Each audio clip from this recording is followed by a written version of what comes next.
Okay, thank you very much, sir, for talking to me at this short notice. I would like to start by asking you to introduce yourself. Okay, thank you for giving me this opportunity. And my name is Mr. Chiroma, Minister Chiroma, for having been a minister for 4 years in my country. I am an engineer by training, married, and I have three daughters. One is doctor, and two others are very well skilled and qualified, and they are abroad. So, and I have been an MP, member of parliament, now former minister, and well, I am dedicated and devoted all my time now for the improvement of the life, of day-to-day life of Cameroonian in Cameroon, and within the democratic process which is in place in Cameroon today. Okay, sir. One of the things that you've been highlighted recently is your firm backing of the memorandum that was published on the North. Can you tell me what are the salient points that your people raised in this memorandum?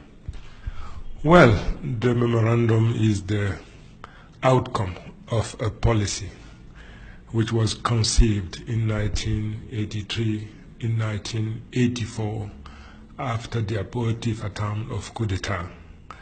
As you know, most of those who engineered the plot were Northerners. When they foiled the plot and they conceived a policy which consists of ostracizing, marginalizing the Grand North. And today the situation became so unbearable, so inhumane, that the Grand North became a time bomb for this country. Me as a politician, as a citizen of this country, aware of what is taking place here and there, I accepted to be part of the team that wrote the memorandum to let Cameroonians in particular and people of good faith all over the world to know that we are marginalized. We are being punished for 22 years. And now we are fed up and we say that enough is enough. We have to make it out that clear and out that you have to know what is taking place in the North. And when we conceive and publish the memorandum, nobody can deny one single line of what is written in this wonderful document. So we did it to let you people know that something is going wrong in the North. And if this time bomb is not diffused at due time, you should never be surprised tomorrow if something wrong starts from the North, because really people are desperate and destitute. Now, so you say that this memorandum sprang from the abortive coup d'etat. Do you think that it is some sort of punishment for the Northerners for trying to overthrow the present regime? It is a conviction. You spend some few days in the North. Unfortunately, you haven't had the time to visit the hinterland. The North is in such a disarray, in such a destitution, that no organized people in this country could accept the hardship, the dire condition in which the Northerners are today. I mean it. I speak it clear and loud that the situation became unbearable. If because some Northerners at any given time took the arm, all of them have been arrested, court-martialed, executed.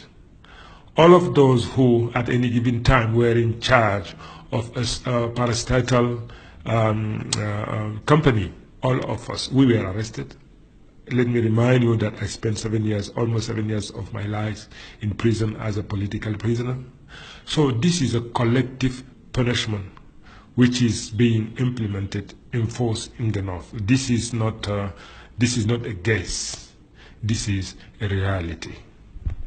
Okay, so on the ground, people would say that those of you who presented the memorandum you're all former ministers, Sure. and like you say, you were arrested, but you became minister after that. People want to know why, when you were minister, those of you who have presented this memorandum did not act. Well, they are perfectly right in advocating this remark, which is really pertinent. We were minister. But I would like you to remember and to know that you are a minister for the state, for the republic. You haven't been appointed as a minister to alleviate the burden or to solve the problem of your area. In the domain where you are a minister, you are in charge of this sector all over the country. I am proud of my achievement as a Minister for Transport for almost 4 years. Facts speak louder than what you can say and what you can read. I am very proud of my achievement. When you are a minister, you do the best you can to be successful in your own area, but you haven't signed any contract with the people. The head of state, who has been elected on a program, you are his own collaborator. You do the best to improve the economy. You do the best to collect a lot of money. But all those things are in charge and responsibility of the head of state. He signed a contract with the people. He has to implement a policy. You see, not you, minister. If he gives you an instruction, you follow it. You fulfill your commitment. But you are not accountable with the people. You are accountable with the head of state, whom you are a collaborator. You see, we heard the people saying that when you were minister, why didn't you do? It was impossible. The magnitude of the problems that in which the North is today is beyond the competence and the willingness of a single people. Even all the Northerners combined today cannot solve this problem without a political will. Today, you don't have this political will. We accepted to be minister in 1982, 92. Really, Fournier was elected as a head of state, but he was deprived of his victory. And he self-proclaimed himself as the elected head of state. If you can recall, by that time, the state of emergency was declared. We had to choose between saving the republic, which was at the verge of collapse and the civil war, or to stick by our principle, which consists of saying no, Mr. Biya didn't win the election, and to join Mr. Fundi, and the consequence might be unforeseeable. So we decided to join the government to save legality, not legitimacy. You see, and this prompted us to violate even some of our principles and to save peace in the country. This is really the motivation of our part to accept to be involved in the Biya's government. And we did the best we can in order to help our country to solve some of the problem. But the critics, which consist of saying that you were a member of the government and you didn't do anything, this doesn't stand the road at all. Okay, sir. So you were minister with most of the others who signed the memorandum. Are you saying that there is lack of political will in the ruling government to alleviate the situation up north? What I am saying is, it is obvious, it is clear. In 1984, as I told you, they conceived a policy which consisted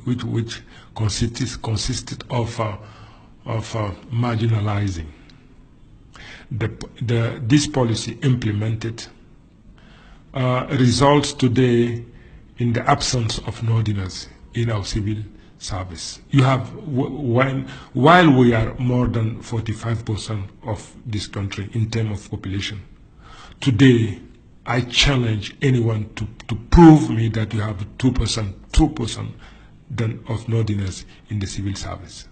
In my hometown, Garwa, for example, you have less than 40 people who are civil servants in our civil service. I say 40 people, including the Minister of State and any other high-ranking official. in our administration. The situation is so bad. Minister Chiroma, what you're saying, these are accusations that are really, really tough. Are you saying that in the whole of Marwa there are not up to 40 people within the civil service, or are you talking of top government positions?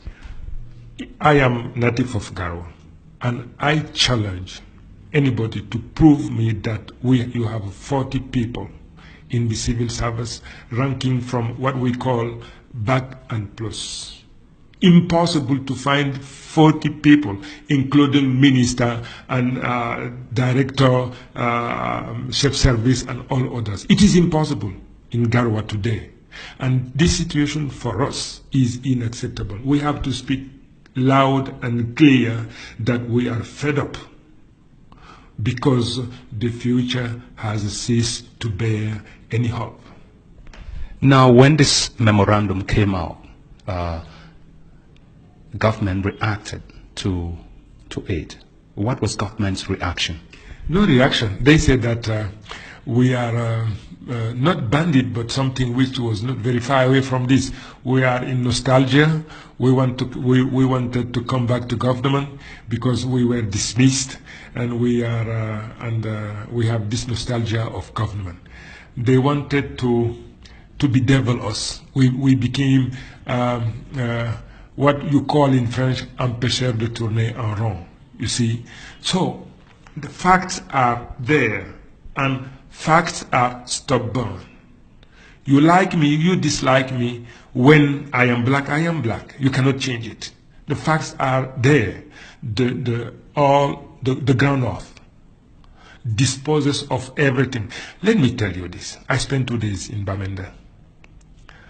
I drove through Bafoussam. Bafoussam is 10 times richer than any city in the Grand North. Bamenda is at least twice, if not thrice, larger and more prosperous than any other city in the north. You have to realize it. This was not the case 20 years ago. Mr. Biya must understand that he is the head of state for all Cameroonian, not for part of Cameroonian. And I say that if having resorted to arms, some Northerners took the arm, today all the Northerners gave him the best they can in order to, how can I say it in English, my friend, in order to not only to please him, but to redeem themselves. Okay? We fail. We are not understood. This situation became unbearable. He has to understand. I'm not talking on my behalf. By the grace of Almighty, I can feed myself. Everything is good as far as I am concerned. But he must understand that time has come for him to listen to understand, and to change. Should he fail or adamantly refuse to listen what we are saying, the consequence is there. When this memorandum came out, there were some ministers in place, led by the President of the House of Assembly and the Minister of State in charge of territorial administration and decentralization. They took a massive tour up north, disclaiming the memorandum. They did it just for the sake of their own interests. People are starving. People are dying in the Grand North. You have less than 13% of the population who are educated, who can read and write.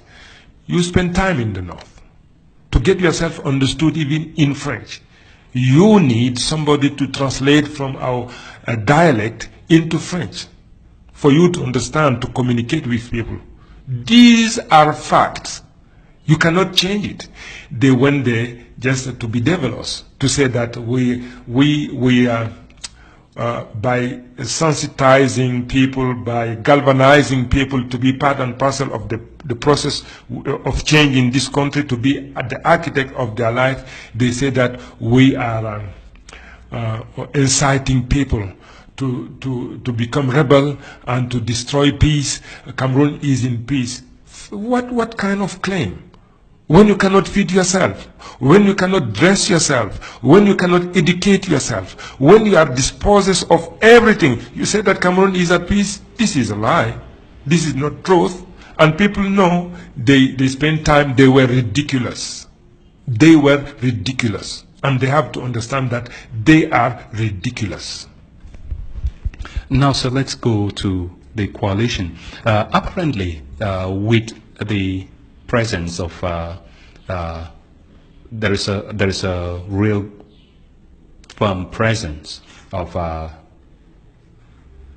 top politicians from the north within the present coalition. Do you think that this memorandum is going to galvanize the people of the north during these coming elections for change? There is no doubt. There is no doubt. You see, there is a proverb in my area which says that when somebody is stronger than you, he can use your own arms and slap your face. This is what CPDM is doing over there. You see, unfortunately, I wonder if you had the opportunity to read this memorandum. Please read it. You are a Cameroonian, to understand the danger which is looming large over our head. You have a very black cloud which is hanging over our head, like a Damocles sword. I don't know if you say it in English. This is something which is hanging over our head. So this memorandum will galvanize for sure. This is the most important campaign to sensitize. But we know one thing. All the laws are tailored to serve Mr. Biya's purpose. The administration is dedicated to confiscate the power because through Mr. Biya, all civil servants are doing what they want. Our Supreme Court, appointed by Mr. Biya, aujourd'hui, spoiled by him. They are there just to legalize the fraud, massive fraud. We know the result. On air, which is there, appointed by Mr. Biya, they were courageous enough to report what is wrong in our electoral process. But they have no choice but to testify that the election were free and fair, so that Mr. Biya, even before running the election, is already elected. There is no doubt about it. Mr. Biya cannot be the one who organized the election and have the administration devoted, dedicated to him, all the laws tailored for him, and to say that he is defeated. We know this, but we have to galvanize, to sensitize, to mobilize Cameroonians, to let them know that they have to stand up, never give up, never give in the pressure of CPDM. We have to be ready to fight for the sake of peace, for the sake of democracy. Today you have, you see, Cameroon is a country of 16 million. You have less than 4 million who are voters.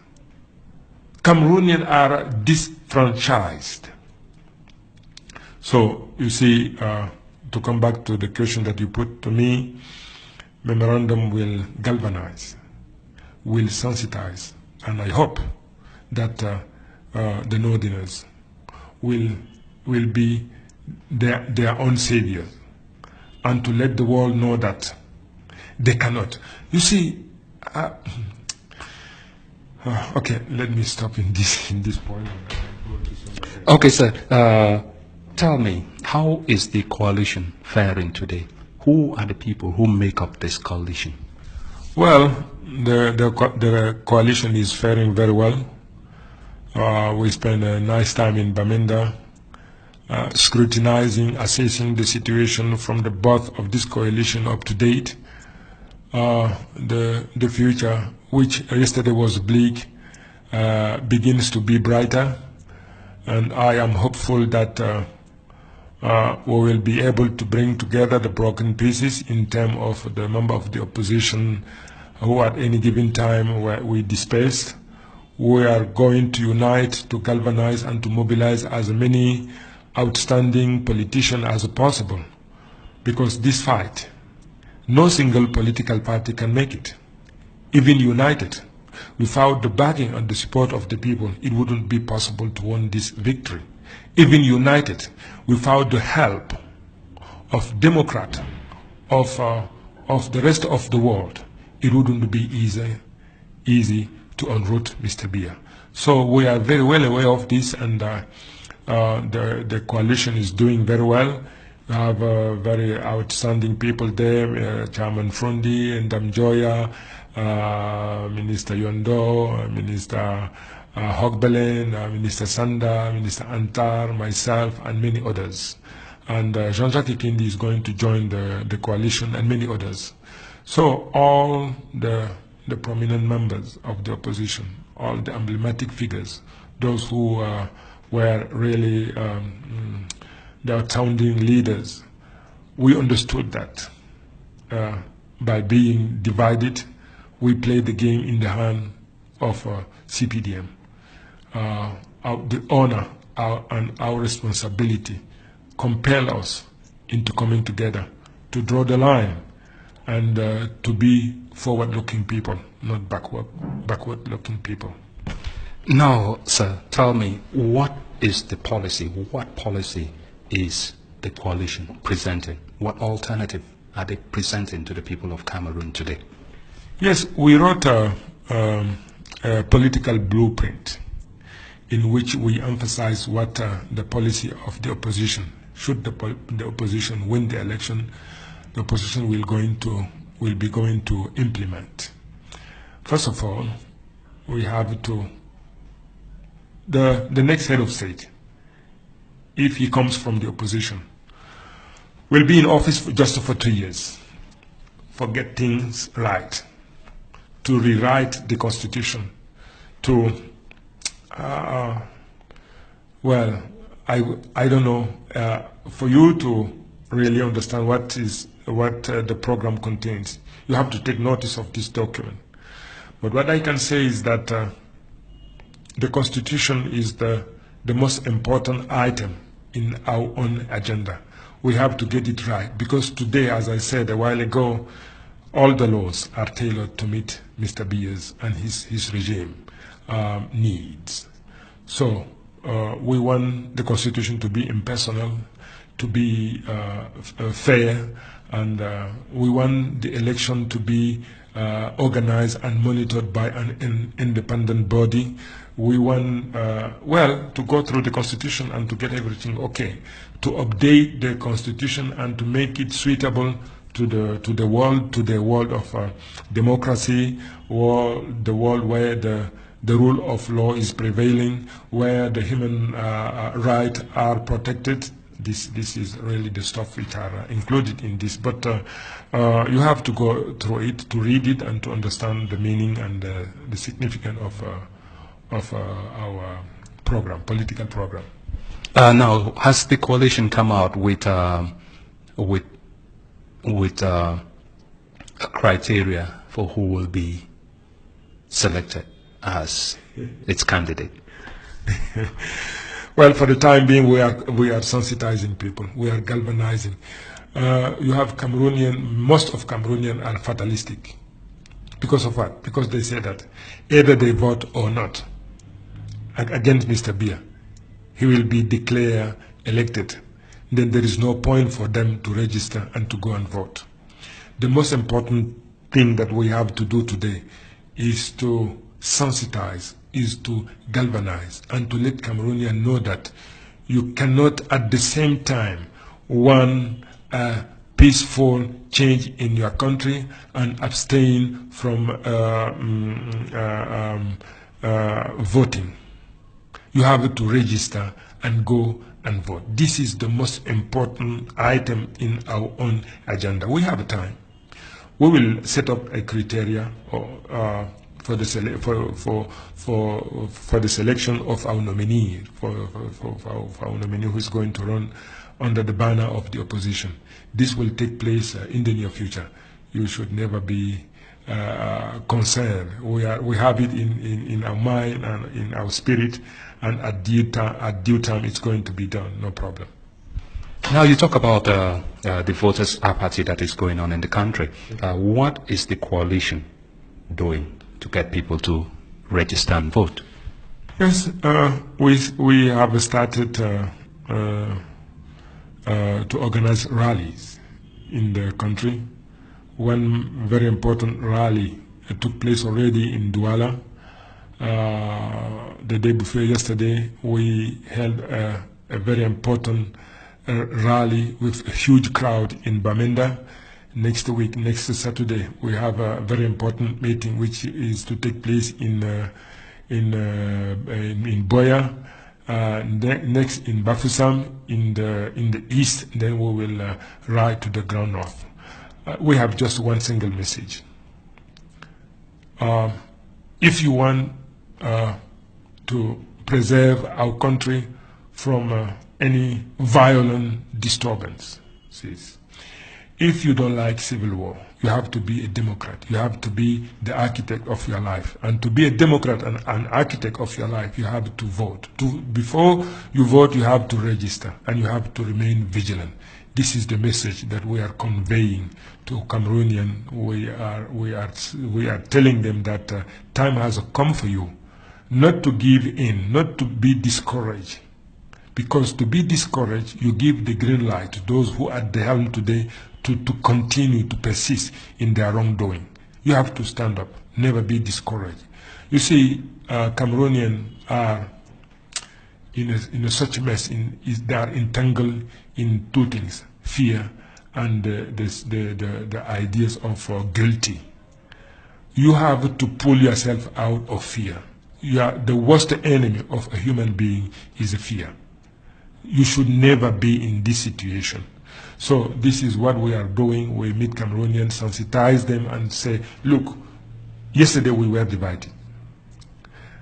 Today we are uniting ourselves. And in the near future we will be united. Please do what we are doing. Listen to what we are telling you. Be ready to register. Be ready to select, to vote for the candidate that the opposition will nominate. If this takes place and people vote and the elections are rigged, what would you tell people? Well, we are working a very efficient, very powerful alternative program. We know the result, as I tell you. Never Cameroonian felt so bad in their mind, in their spirit, like today. Everything is going down the drain. It will be paradoxical if Mr. Biya says that he is elected with 80% when even in his own area, Cameroonians are fed up, they are desperate. You see? So we are working an alternative solution to this. But excuse me, if I give you this program, you are going to air it, and it will be of no use at all, you see. Okay, so let's go to the third point. I would just like to start by asking you, can you remember what you were doing the day President Ahidjo resigned? Well, I was at home in Douala.